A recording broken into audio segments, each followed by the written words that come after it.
Russian hackers allegedly targeted the Ukrainian gas company at the center of President Trump's impeachment. U.S. cybersecurity firm Area 1 says Russian military agents successfully hacked Burisma back in November, using phishing emails to trick workers into sharing their login information. It's unclear what they were looking for or what they may have accessed, but the timing of the hacking suggests they could have been searching for information on former Vice President Joe Biden and his son Hunter, who served on Burisma's board of directors. For more on this, let's bring in CBS News intelligence and national security reporter Olivia Gazis. She is joining us from Washington. So, Olivia, when did this alleged hacking campaign begin, and what do we know about who's behind it? Well, Vlad, to start, this is a little report. It's just 8 pages long, but its findings are pretty significant. It's a small cybersecurity, Area 1, and what they identified was a broad phishing campaign that started in early November, which, as we'll all recall, who can forget, was just as the impeachment inquiry into President Trump was moving into its public phase in the House. What Area 1 did was to look at domain registrations, which is public information, and they linked those to ones known to have been used by the GRU, this arm of Russian military intelligence, in the past.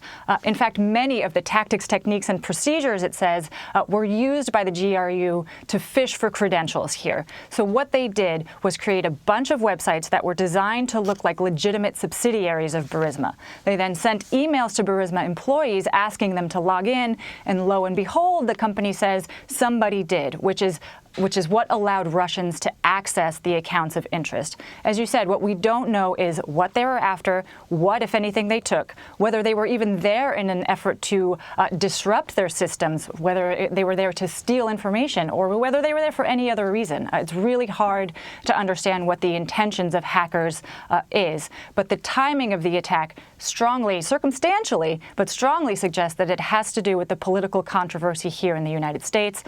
What Area 1 said in its report is that it's unremarkable that a Ukrainian company was hacked or that the GRU even launched a phishing campaign. What's remarkable here is the timing and the target itself. So Area 1, this cybersecurity firm, connects this to GRU, and GRU is the same group that's accused of hacking the Democratic National Committee's email back in 2016.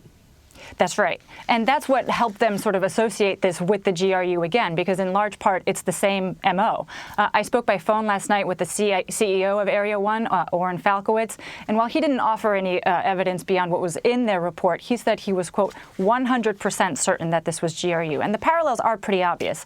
Launching a broad phishing attack on relevant targets that are high profile, but presumably easily accessed, with the possibility that you can obtain information and weaponize its release in order to either create or influence a narrative.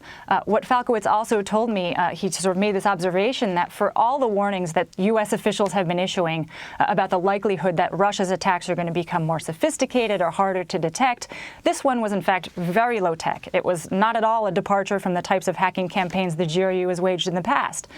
So the Russians were successful with this approach. He said, why would you change your approach if you were successful? They're just going to keep at it. It's always the operator with the flaw. It's always us, exactly. right? That's the low-hanging fruit. Yeah. Why make it a more sophisticated attack if all you need is to do exactly what they're doing right now, and without any safeguards in place, that information gets disseminated, that false information or whatever it is that they're trying to do gets disseminated. My question, I guess, Olivia, then becomes, with regards to this year's election, what are you hearing about what our national security apparatus is doing to prevent a repeat of 2016?